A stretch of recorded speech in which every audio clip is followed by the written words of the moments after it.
वसल्लम इस सफर में साथ रवाना हुए।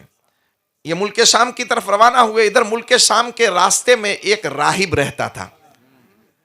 राहिब उसे कहते हैं जो यहूदियों का बड़ा आलिम हो, आबिदो जाहिद हो, इबादत गुजार हो, कलेसा गिरजा घर के अंदर जिंदगी गुजारता हो, जिसने शादी न की हो उसी जगह पर रहता हो। तो वो राहिब जिसका नाम बुहैरा था, वो उस जगह पर रास्ते में, मुल्क शाम के रास्ते में वो रहता था।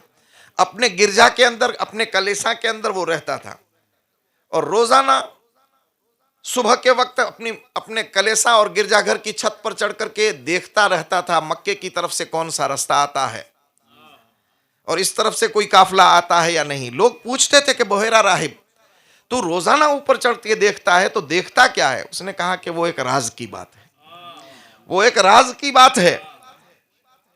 उनके शागिर्दों ने कहा कि राहिब, हमारे गुरु, तुम तो वो हो कि किसी को खातिर में नहीं लाते हो। बड़े बड़े तुम्हारे सामने अदब से बैठते हैं, कोई तुम्हारे सामने दम नहीं मार सकता, मगर रोजाना ऊपर चढ़ते हो, ये चीज क्या है? तो बोहेरा राहिब ने कहा कि ये राज की बात है।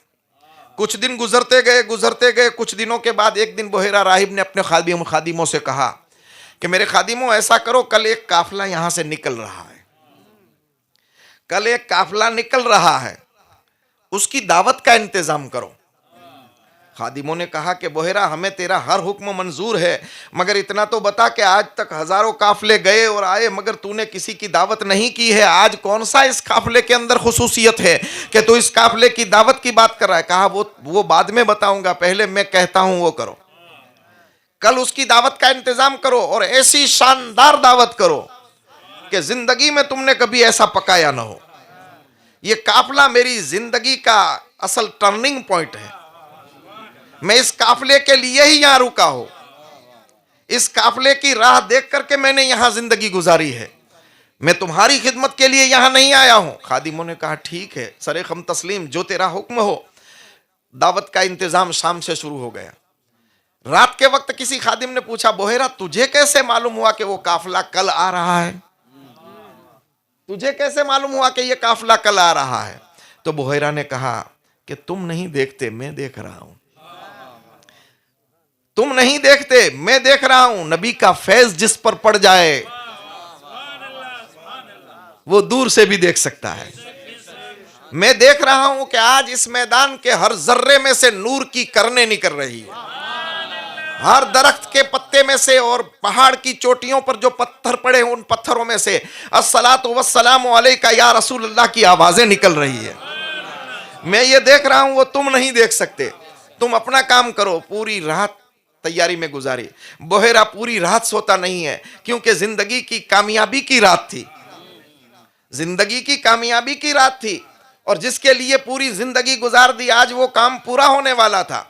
बोहेरा ने रात जिस तरह से आई गुजारी। सुबह का वक्त हुआ तो सबसे पहले जाकर के फिर छत पर चढ़ गया देखने के लिए कि वो काफिला कब आ रहा है।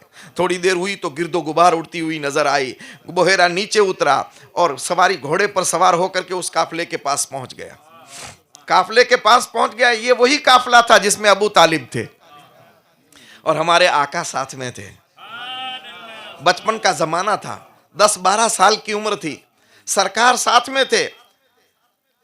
बोहेरा आया और आकर काफिले वालों को कहा कि पूरे काफिले की दावत मेरे करेसा और गिरजाघर के अंदर है, आप दोपहर को आ जाओ। सब लोगों ने वादा कर दिया। दोपहर का वक्त हुआ, खाने का जब टाइम हुआ तो अबू तालिब ने कहा कि भतीजे, आप इधर रुको, सामान का ध्यान रखो, हम जाते हैं खाना खाने के लिए, दावत के लिए, आप इसका ध्यान रखो। सरकार ने कहा ठीक है चाचा। आप रुक गए। जब काफिला वहां पहुंचा तो बोहेरा सबको घूर घूर करके देख रहा है। तो कहा कि क्या कोई काफिले में बाकी वहां रह गए? कि नहीं, कोई नहीं है, एक छोटा बच्चा है। बोहेरा ने कहा जिसके लिए दावत की है उसी को छोड़ के आए हो, जिसके लिए मैंने दावत की है उसी को छोड़ के आए हो, जाओ उसको भी ले आओ। अपने खादिमों को दौड़ाए और कहा कि जाओ, कुछ मेरे खादिम जो है वो उनको उस बच्चे को लेकर आओ और कुछ सामान की हिफाजत के लिए वहां रुक जाओ। सामान को भी कुछ नहीं होना चाहिए और उस बच्चे को लेकर के आओ। खुद्दाम सरकार को लेकर के आए। जब सरकार तशरीफ लाए तो बोहेरा दूर से देख रहा था कि आका जैसे जैसे कदम उठाते थे बादल उस पर साया करता आ रहा था। बादल उस पर साया करता आ रहा था। और जब दावत के लिए जो इंतजाम किया था वो एक दरख्त के नीचे किया था, एक झाड़ के नीचे किया था। सरकार ने जब देखा कि पूरे दरख्त का साया भर गया है, आप एक तरफ धूप में बैठ गए, जब आप बैठे तो दरख्त ने झुककर फौरन हुजूर पर साया कर दिया, दूसरे तरफ वाले धूप में हो गए। बोहेरा ने कहा मुझे जिस गुल की तलाश थी वो यही है, मुझे जिस फूल की तलाश थी वो यही है।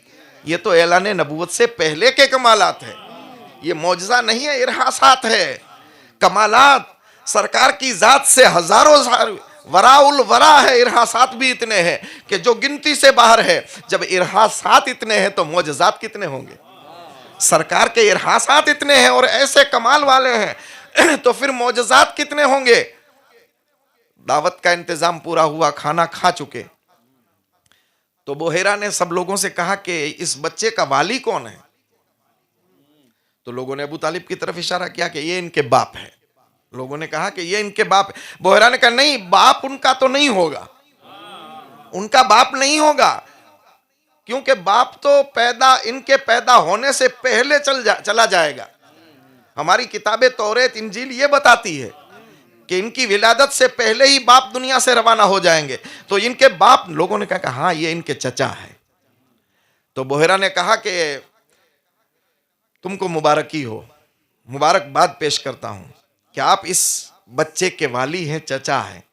ये बच्चा कोई आम बच्चा नहीं है, मैं तुम्हें बताता हूं, ये बच्चा कोई आम बच्चा नहीं है, ये तमाम नबियों का सरदार है, ये खातिमुन नबीन है। मकाम मुस्तफ़ा क्या है मोहम्मद का खुदा जाने, ये मकाम मुस्तफ़ा है।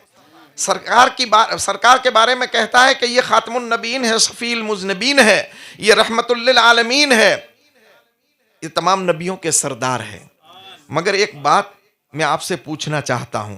वो कहता है कि अगर इजाजत हो तो मैंने नबूवत की तमाम निशानियां, मेरी किताब के मुताबिक नबूवत की तमाम निशानियां इस बच्चे में मैंने देख ली है, एक निशानी बाकी है, अगर इजाजत हो तो उसकी भी दीदार कर लूं, उसका भी दीदार कर लूं। तो अबू तालिब ने कहा कि वो क्या है। उन्होंने कहा कि अगर इजाजत हो तो इसका पैरहन उतारा जाए। सरकार का पैरहन मुबारक उतारा गया और जब पैरहन मुबारक उतारा, हर चीज बेमिसाल है। हुस्न जिस्म का, एक तरफ जिस्म का हुस्न और एक तरफ मोहरे नबूवत का हुस्न। राहिब पीछे आया, आकर के देखता है कि मोहरे नबूवत लगी हुई है, नबूवत का सिक्का लगा हुआ है। हुजूर के जिस्म पर मोहरे नबूवत लगी हुई थी और गौसे आजम के कंधों पर मोहरे विलायत लगी हुई थी। हुजूर के जिस्म पर, सरकार की पीठ मुबारक पर मोहरे नबूवत लगी हुई थी। और ये वही मोहरे नबूवत नहीं है जो कागजों में हम चूमते हैं। मैं आपको आज एक खुलासा भी कर दूं, जो यह मस्जिद में, अपनी मस्जिद में भी है और उसमें लिखा हुआ है कि मोहरे नबूवत। ये मोहरे नबूवत वो नहीं है। मोहरे नबूवत हुजूर की वो थी कि जो गोल दायरे के अंदर थी और इसमें सिर्फ इतना ही लिखा हुआ था, मुहम्मदुर रसूलुल्लाह, मोहम्मद सल्लल्लाहु अलैहि वसल्लम अल्लाह के रसूल है। इस अंदाज से बाल उगे हुए थे, इस अंदाज से मोहर लगी हुई थी। बोहेरा ने कहा, ऐ अबू तालिब, अगर इजाजत हो तो मैं बोसा दूं, अगर इजाजत हो तो बोसा दूं। बोहेरा बोसा देता है और अर्ज करता है, ए बच्चे, अभी वो वक्त बाकी है कि तू ऐलान नबूवत करेगा, मगर ये बोहेरा अभी से तुझ पर ईमान लाता है, ये अभी से तुझ पर ईमान लाता है। मकाम में मुस्तफ़ा क्या है मोहम्मद का खुदा जाने। सरकार के मकाम को खुदा के सिवा कोई जान सकता है